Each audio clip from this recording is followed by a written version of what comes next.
Hi friends, ಎಲ್ಲರಿಗೂ ನಮಸ್ಕಾರ. Welcome to my YouTube channel Mangala Shivamogga. ಇದು ಮನಸ್ಸುಗಳ ಕಥಾಗುಚ್ಛ. ಒಲವಿನ ಆಸರೆ ಮುಂದುವರೆದ ಭಾಗ. ಸುಲೋಚನ ತನ್ನ ಮಗನ ಬದುಕಿನ ಕುರಿತು ಈ ರೀತಿ ತನ್ನ ಅನಿಸಿಕೆಯನ್ನು ವ್ಯಕ್ತಪಡಿಸುತ್ತಾಳೆ.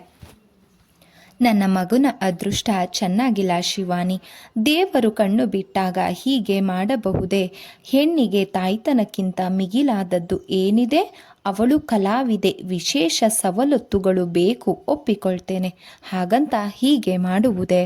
ಮಗುವಾದ ಕ್ಷಣ ಕಂಠ ಹಾಳಾಗುತ್ತದೆ ಎಂದು ಯಾರು ಹೇಳಿದರು?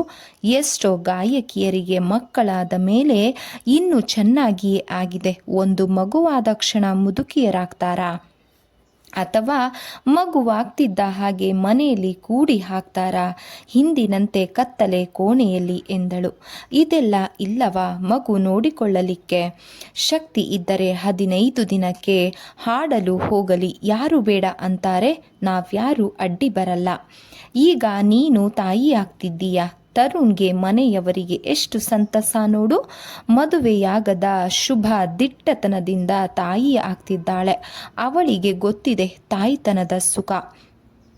ನಮ್ಮ ತಪ್ಪಿಗೆ ಮಗುವೇನು ಮಾಡಿತ್ತೆ ಅಂತಾಳೆ. ಇವಳಿಗೆ ಸ್ವಲ್ಪವಾದರೂ ಬುದ್ಧಿ ಬೇಡವೇ?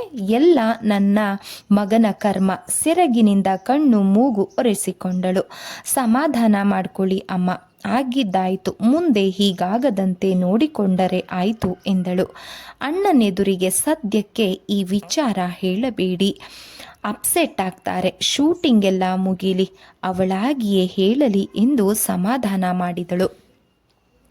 ಅಲ್ಲೇ ಒಬ್ಬರೇ ಕೂತರೆ ಬರಬಾರದ ಯೋಚನೆಗಳು ಬರುತ್ತವೆ ಎಂದು ಮುಖ ತೊಳೆಸಿ ಶೂಟಿಂಗ್ ಸ್ಪಾಟ್ಗೆ ಬಂದರು.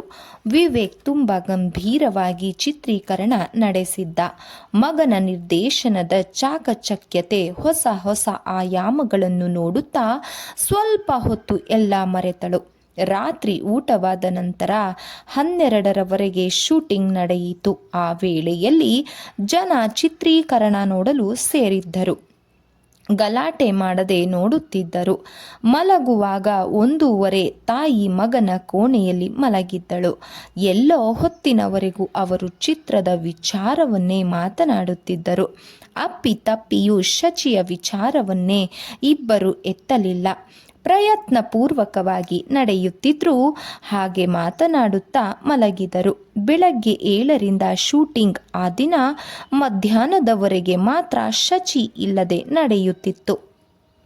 ಅನಂತರ ಎಲ್ಲ ದೃಶ್ಯಗಳಿಗೂ ಅವಳ ಅವಶ್ಯಕತೆ ಇತ್ತು. ತರುಣ್ ಹೋಗಿ ಫೋನ್ ಮಾಡಿದ. ಅವಳು, ನಾನು ತುಂಬ ಸುಸ್ತಾಗಿದ್ದೇನೆ ತರುಣ್, ಇವತ್ತು ಮಧ್ಯಾಹ್ನ ಹೊರಟು ಬರ್ತೇನೆ. ಡಾಕ್ಟರ್ ರೆಸ್ಟ್ನಲ್ಲಿರಬೇಕು ಅಂದಿದ್ದಾರೆ. ಸಾಂಗ್ ರೆಕಾರ್ಡಿಂಗ್ಗೆ ಕೂಡ ಹೋಗಿಲ್ಲ ಎಂದಳು. ಅವನಾದರೂ ಏನು ಮಾಡ್ತಾನೆ? ಆರೋಗ್ಯ ನೋಡಿಕೊಂಡೇ ಬಾ, ಇಲ್ಲಿ ಹೇಗೋ ಮ್ಯಾನೇಜ್ ಮಾಡ್ತೀವಿ ಎಂದ. ಸ್ವಾರಿ ತರುಣ್, ವಿವೇಕ್ಗೆ ಹೇಳು ಎಂದಳು. ಅವನು ಬಂದು ಹೇಳಿದ. ಮಧ್ಯಾಹ್ನ ಅಂದುಕೊಂಡಂತೆ ಶೂಟಿಂಗ್ ಮುಗಿಯಿತು. ಕೆಲವರನ್ನು ಬಿಟ್ಟು ಉಳಿದವರಿಗೆ ಆ ದಿನ ರಜೆ ಕೊಟ್ಟು ಕಳುಹಿಸಿದ.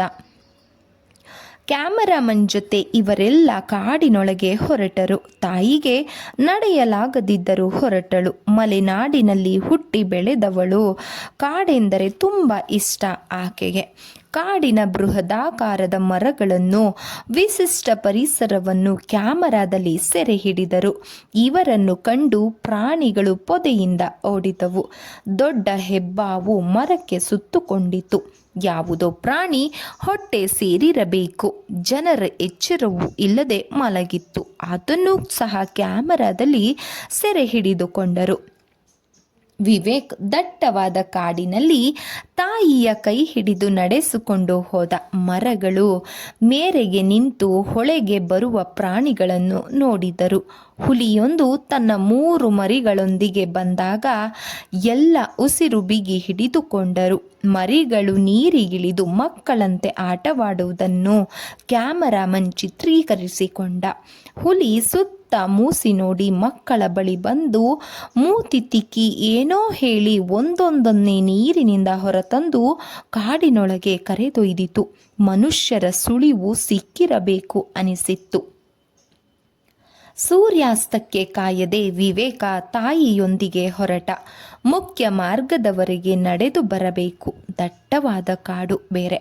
ತಾಯಿಗೆ ವಯಸ್ಸಾಗಿದೆ, ಹಾಗಾಗಿ ತೊಂದರೆಯಾಗಬಾರದೆಂದು ಹೊರಟು ಬಂದರು. ಸಂಜೆಯ ತಂಗಾಳಿಗೆ ಹಿತವಾದ ಅಪ್ಯಾಯಮಾನವಾದ ನಾರು ಬೇರುಗಳ ವಾಸನೆ ಬರುತ್ತಿತ್ತು. ಇಲ್ಲೆಲ್ಲೋ ಸುಗಂಧಿ ಬೇರಿದೆ ಕಣೋ, ಎಂಥ ಗಮ್ಮಂತ ವಾಸನೆ ಬರ್ತಿದೆ ನೋಡು. ನಮ್ಮಜ್ಜಿ ಕಾಡಿನಲ್ಲಿ ಓಡಾಡುತ್ತಿದ್ದರಲ್ಲ, ಆಗ ಕಿತ್ತುಕೊಂಡು ಬರೋರು. ಅಜ್ಜಿ ಹಾಕಿ ಬೆಲ್ಲ ಹಾಕಿ ಕುದಿಸಿದರೆ ಕಾಫಿ ಎಷ್ಟು ಚೆನ್ನಾಗಿರ್ತಿತ್ತು ಅಂತೀಯಾ? ಈಗೆಲ್ಲ ಎಲ್ಲಿ ಹೇಳಿದರೆ ಜನ ನಗ್ತಾರೆ ಎಂದಳು. ಅವನು ನಿಂತು ಆ ವಾಸನೆಯನ್ನು ಆಘ್ರಾಣಿಸಿದ. ಪರಿಮಳ ಅಪ್ಯಾಯಮಾನತೆಯಿಂದ ಕೂಡಿತ್ತು. ಈ ಕಾಡುಗಳು ನಾಶವಾಗ್ತಾ ಕೊನೆಗೆ ಯಾವ ಬೇರೂ ಸಿಗಲ್ಲ, ತೊಗಟೆಯೂ ಸಹ ಸಿಗಲ್ಲ. ಇವರ ಎದುರಿಗೆ ಮೊಲಗಳೆರಡು ಓಡಿ ಹೋದವು. ಗಿಳಿಗಳಂತೂ ಗುಂಪು ಗುಂಪಾಗಿ ಹಾರು ಹೋಗುತ್ತವೆ. ಕಾಡಿನಲ್ಲಿ ಈ ಪ್ರಾಣಿಗಳು ಸ್ವಚ್ಛಂದವಾಗಿರೋದನ್ನು ನೋಡೋಕೆ ಒಂದು ಸೊಗಸು. ಅದಕ್ಕೆ ಅಮ್ಮ ಈ ಇಡೀ ಚಿತ್ರದಲ್ಲಿ ಹಾಡೇ ಮುಖ್ಯ ಪಾತ್ರ. ಒಂದೊಂದು ಅಂಗುಲವನ್ನು ಸೆರೆ ಹಿಡಿದಿದ್ದೀನಿ, ನೀನೇ ನೋಡ್ತೀಯಲ್ಲ. ಮತ್ತೆ ಮುಂದೆ ಈ ಕಾಡು ಸಿಗೋ ಬಗ್ಗೆ ನನಗೆ ನಂಬಿಕೆ ಇಲ್ಲ ಎಂದ. ಪ್ರಕೃತಿ ಸೊಬಗನ್ನು ಸವಿಯುತ್ತಾ ಅವರು ಮುಖ್ಯ ರಸ್ತೆಗೆ ಬಂದರು. ಹಿಂದೆಯೇ ಉಳಿದವರು ಬಂದರು. ಇವರು ಬರುವ ವೇಳೆಗೆ ಶಚಿ, ಲೀಲಾ ಬಂದಿದ್ದರು. ಶಚಿಯ ಮುಖ ಬಿಳುಚಿಕೊಂಡು ಬಾಡಿತ್ತು. ಹೇಗಿದ್ದೀಯಾ ಎಂದು ವಿವೇಕ್ ಕೇಳಿದ. ಪರವಾಗಿಲ್ಲ, ನಾಳೆಯಿಂದ ಶೂಟಿಂಗ್ಗೆ ಬರಬಹುದು. ಇಲ್ಲೇ ವೈದ್ಯರಿದ್ದರು, ತೋರಿಸಬಹುದಾಗಿತ್ತು. ಸುಮ್ಮನೆ ಅಲ್ಲಿಯವರೆಗೂ ಸುಸ್ತು ಮಾಡಿಕೊಂಡು ಹೋದೆ ಎಂದನು. ಮನೆಗೆ ಹೋಗಿ ರೆಸ್ಟ್ ತಗೊಂಡೆನಲ್ಲ, ಏನೋ ಒಂಥರ ಸಮಾಧಾನ ಆಗಿದೆ ಎಂದು ಅತ್ತ ಕಡೆ ತಿರುಗಿ, ನನಗೆ ಒಂದು ಮಾತು ಹೇಳದೆ ಬಂದಿದ್ದೀರಿ, ಇವತ್ತು ಒಟ್ಟಿಗೆ ಬರಬಹುದಾಗಿತ್ತು ಎಂದಳು. ಯಾಕೋ ವಿವೇಕನನ್ನು ನೋಡಬೇಕು ಅನಿಸ್ತು, ಬಂದ್ಬಿಟ್ಟೆ. ಅಲ್ಲದೆ ನೀನು ಇವತ್ತು ಬರ್ತೀಯ ಅಂತ ಯಾರಿಗೆ ಗೊತ್ತು? ನಿನ್ನ ಸ್ಥಿತಿ ನೋಡಿದರೆ 4 ದಿನ ಮೇಲೇಳೋ ಹಾಗೆ ಇರಲಿಲ್ಲ ಎಂದಳು ಸುಲೋಚನಾ. ನೀವು ಬಂದಾಗ ಎಚ್ಚರವಿರಲಿಲ್ಲ, ತುಂಬ ಸುಸ್ತಾಗಿದ್ದೆ ಎಂದಳು ಪಕ್ಕಕ್ಕೆ ಮುಖ ತಿರುಗಿಸುತ್ತಾ. ಹೋಗಲಿ ಬಿಡು, ಬೇಗ ಚೇತರಿಸಿಕೊಂಡೆ ಅಲ್ವಾ, ಕಡೆ ಪಕ್ಷ ಶೂಟಿಂಗ್ ಆದರೂ ತೊಂದರೆಯಾಗಬಾರ್ದು ಎಂದಳು. Hi Shachi, how are you ಎಂದ ತರುಣ್ ಬಂದ. ಫೈನ್. ಏನು ಫೈನ್? ಅನ್ಮಿಕ್ ಅನ್ನೋ ಥರ ಮುಖ ಬಿಳಿಚಿಕೊಂಡಿದೆ. ಏನು ಕತೆ? ಕತೆಯೂ ಅಲ್ಲ, ಕಾದಂಬರಿಯೂ ಅಲ್ಲ, ಜ್ವರ ಬಂದಿತ್ತು. ನೀನು ಹೇಳಿದ ಹಾಗೆ ಸ್ವಲ್ಪ ಅನಿಮಿಕ್ ಆಗಿದೆ ಎಂದರು ಡಾಕ್ಟರ್. ಅದಕ್ಕೆ ಮಾತ್ರ ಟಾನಿಕ್ ಕೊಟ್ಟಿದ್ದಾರೆ. ಹಾಗೆ ಹೇಳುವಾಗ ಧ್ವನಿ ನಡುಗಿತು. ಅಷ್ಟೇನಾ? ನಿನ್ನ ನೋಡಿ ಏನಾದರೂ ವಿಶೇಷ ಸುದ್ದಿ ಕೊಡ್ತೀಯೇನೋ ಅಂದ್ಕೊಂಡ್ಬಿಟ್ಟೆ. ಈಗಾಗಲೇ ಗಗನಭುವವಾಗಿದೆಯಲ್ವಾ? ಅವನ ಮಾತಿಗೆ ಅವಳು ಒಳಗೆ ನಡುಗಿದಳು. ಯಾವ ವಿಚಾರ ಮಾತಾಡಬಾರದೆಂದು ಕೊಂಡಿದ್ದಳು ಅವಳು, ಅದೇ ವಿಚಾರನ ತರುಣ್ ಮಾತಾಡ್ತಿದ್ದ. ಅದಕ್ಕೇನು ಅವಸರವೀಗ? ಉತ್ತರಿಸಿದಳು ಲೀಲಾ. ಒಟ್ಟಿಗೆ ಮದುವೆಯಾಯಿತು, ಒಟ್ಟಿಗೆ ಮಕ್ಕಳಾಗದಿದ್ದರೆ ಖುಷಿಯಾಗಿರೋದು ಎಂದ. ತಮಾಷೆಗಾಗಿ ಶಚಿಗೆ ಈಟಿಯಿಂದ ತಿವಿದಂತಾಯಿತು. ಓಹೋ, ಏನೇನೋ ಮಾತಾಡ್ತೀಯಾ ನೀನು ಎಂದು ಸಿಡುಕಿದಳು. ಸ್ವಾರಿ, ರೆಸ್ಟ್ ತಗೋ, ಬೆಳಗ್ಗೆನೆ ತಯಾರಾಗಬೇಕಲ್ಲ ಎಂದು ಎದ್ದು ಹೋದ. ಶಿವಾನಿ, ವಿವೇಕ್ ಮುಂತಾದವರು ನಾಳಿನ ಚಿತ್ರೀಕರಣದ ಬಗ್ಗೆ ಮಾತನಾಡುತ್ತಿದ್ದರು. ಬಂದು ಕರೆಯುವವರೆಗೂ ಯಾರಿಗೂ ಊಟದ ಪರಿವೇ ಇರಲಿಲ್ಲ. ಹೀಗೆ ಮಾಡಿದರೆ ನಿನಗಿರಲಿ, ನಿನ್ನ ಹೊಟ್ಟೆಯಲ್ಲಿರುವ ಮಗುಗೆ ಬೆಳೆಯಲು ಆಹಾರ ಬೇಡವೇ? ಸುಲೋಚನಾ ಶಿವಾನಿಗೆ ತರಾಟೆ ತೆಗೆದುಕೊಂಡಳು.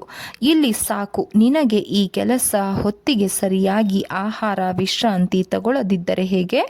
ತಪ್ಪಾಯ್ತಮ್ಮ, ಇನ್ನು ಮೇಲೆ ಹೀಗೆ ಮಾಡಲ್ಲ. ನೀನಾದರೂ ಹೇಳಬಾರದೇನೋ? ಹೆಂಡತಿ ಮಕ್ಕಳು ಅಷ್ಟು ಸುಲಭ ಅಂದುಕೊಂಡಿದ್ದೀಯಾ? ಒಳ್ಳೆ ಮಗು ಬೇಕು ಅಂದರೆ ಚೆನ್ನಾಗಿ ನೋಡ್ಕೋಬೇಕು ಎಂದು ತರಾಟೆಗೆ ತರುಣ್ಗೆ ತೆಗೆದುಕೊಂಡರು. ಅಮ್ಮ, ನಮಗೆ ಇಷ್ಟು ಕಾಳಜಿ ಮಾಡ್ತೀರಾ? ನಿಮ್ಮ ಮಗನಿಗೇನಾದರೂ ಮಗುವಾದರೆ ಅದೆಷ್ಟು ಸಂಭ್ರಮಿಸುತ್ತೀರೋ ಎಂದಳು ಶಿವಾನಿ. ತರುಣ್ನ ಮಾತಿಗೆ ಅವಳ ಮುಖ ಕಂದಿತ್ತು. ಹೊಟ್ಟೆಯಲ್ಲಿ ತುಳಸಿ ಬಂದಂತಾಯಿತು. ಸಾಕು, ಸುಮ್ನಿರಿ, ಏನೇನೋ ಮಾತಾಡಬೇಡಿ. ಶಿವಾನಿ ಗದರಿದಳು. ನಾನೇನು ಮಾತನಾಡಬಾರದನ್ನ ಮಾತಾಡಲಿಲ್ಲ ಎಂದು ತರುಣ್ ಸಮರ್ಥಿಸಿಕೊಂಡ. ಆಯ್ತಮ್ಮ ಬಿಡಮ್ಮ, ಅವನು ಹೇಳಿದ್ರಲ್ಲಿ ಏನು ತಪ್ಪಿದೆ? ಆದರೆ ಇಷ್ಟು ವರ್ಷಗಳಾದರೂ ಅವನಿಗೆ ಈ ಅಮ್ಮ ಏನು ಅಂತ ಅರ್ಥ ಆಗಿಲ್ಲ. ನನಗೆ ನೀವಿಬ್ಬರೂ ಒಂದೇ ಎಂದಳು. ಅದೆಲ್ಲ ಇರಲಿ, ಹೇಳಿ ಊಟಕ್ಕೆ. ಸುಲೋಚನಾ ಸುಧಾರಿಸಿಕೊಂಡು ಮಾತು ಬದಲಾಯಿಸಿದಳು. ಒಳಗೆ ಮಲಗಿದ ಶಚಿಗೆ ಈ ಮಾತುಗಳು ಇರಿಯುತ್ತಿವೆ. ಸುತ್ತಿ ಬಳಸಿ ಅವೇ ಮಾತುಗಳು. ಮದುವೆಯಾದ ಕ್ಷಣ ಇವರಿಗೆ ಮಕ್ಕಳಾಗಿ ಬಿಟ್ಟರೆ ಸಾಕು ಎಂದು ಬೈದಳು. ತರುಣ್ ಇಲ್ಲದ ಮಾತಾಡ್ತಾನೆ ಎಂದು ಕೋಪವೂ ಸಹ ಆಕೆಗೆ ಬಂದಿತ್ತು.